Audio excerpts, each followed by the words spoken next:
Assalamualaikum warahmatullahi wabarakatuh. Selamat pagi teman. Semoga hari kalian menyenangkan. Apa kabar? Senang berjumpa dengan kalian kembali. Oh iya, hari ini kita akan belajar muatan bahasa Indonesia. Itu ada Poni. Yuk kita sapa dia. Hei Poni, mau kemana? Mau ke rumah temanku. Kami akan bermain. Oh begitu, mau tahu tidak? Hari ini Madam akan membahas tentang aturan bermain ke rumah teman, mengemukakan pendapat, dan mengenal denah ruang rumah teman.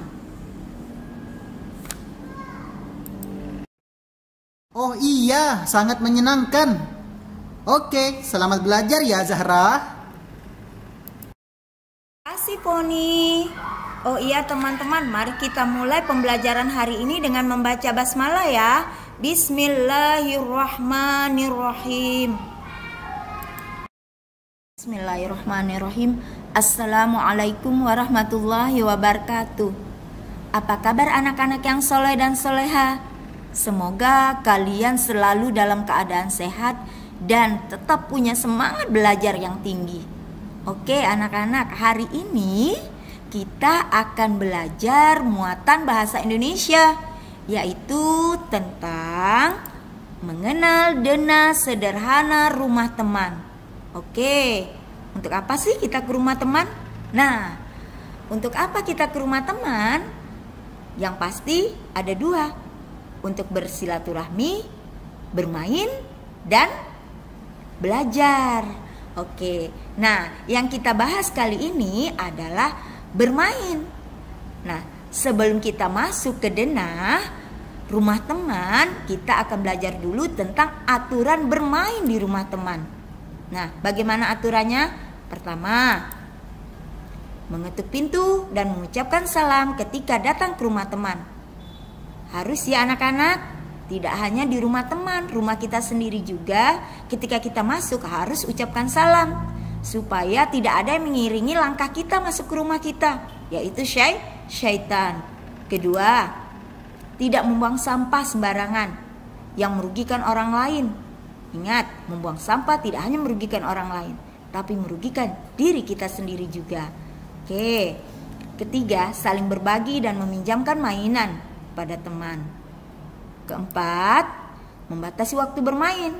Nah, waktu bermain harus dibatasi juga supaya ada waktu untuk kegiatan yang lain seperti belajar, les, dan kegiatan-kegiatan yang bermanfaat bagi kehidupan kita. Kelima, merapikan mainan setelah bermain. Ini harus supaya pertama, mainan kita tidak hilang. Kedua, rumah kembali rapi. Ketiga, orang tua kita senang. Rumah kembali rapi dan bersih. Oke, ada pertanyaan? Kalau tidak, Madam lanjutkan tentang manfaat bermain bersama teman. Ada manfaatnya juga loh bermain. Pertama, melatih kerjasama, kepercayaan, dan interaksi antar teman. Kedua, melatih kepercayaan diri kita sendiri dan kesabaran kita menghadapi teman dan siapapun. Ketiga, melatih fisik kita agar lebih kuat dengan bermain dan mempererat tali persaudaraan antar teman. Oke, sudah paham anak-anak? Ada pertanyaan? Kita lanjutkan ke pembahasan berikutnya. Selanjutnya, kita bahas cara menyampaikan pendapat yang baik.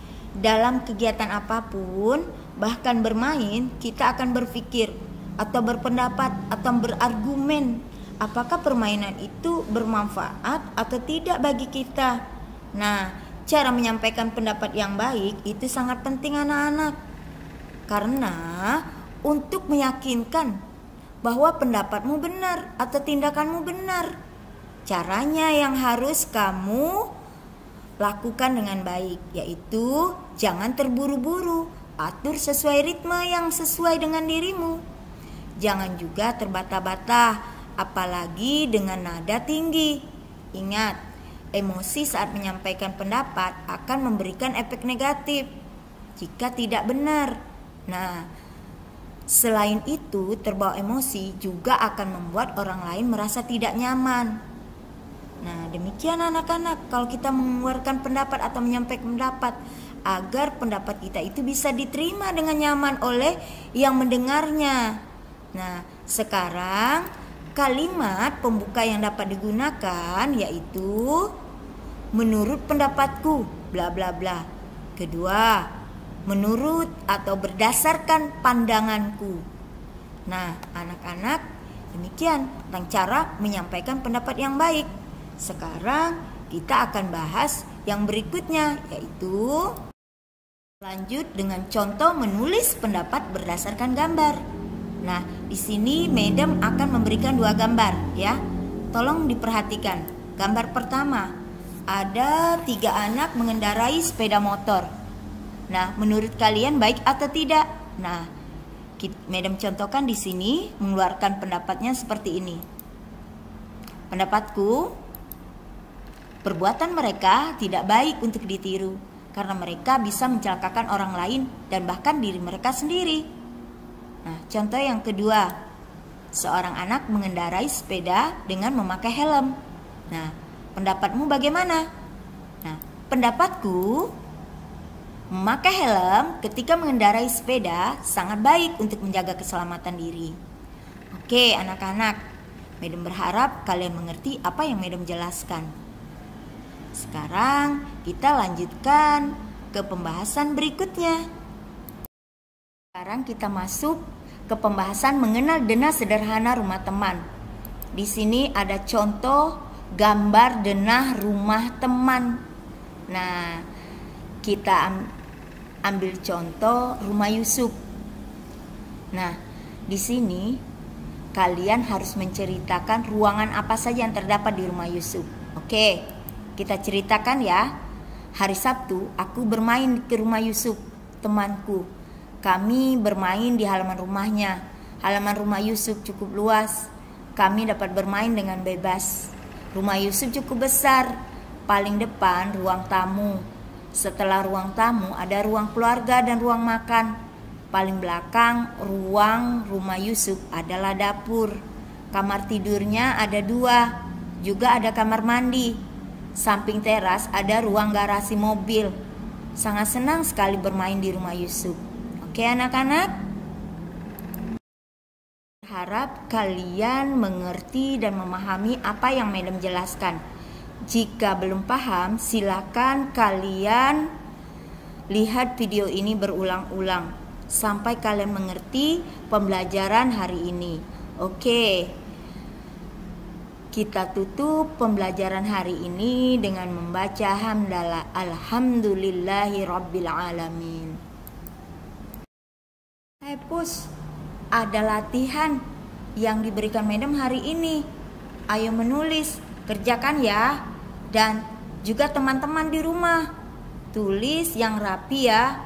Setelah selesai kirim ke Madam, oke? Oke teman. Setelah itu lanjutkan dengan KI 4. Ceritakan denah ruang rumah temanmu di bawah ini. Oke? Jangan lupa sholat ya teman, mengaji dan bantu orang tuamu. Oke? Kita tutup pembelajaran hari ini dengan membaca hamdalah. Alhamdulillahirabbil alamin.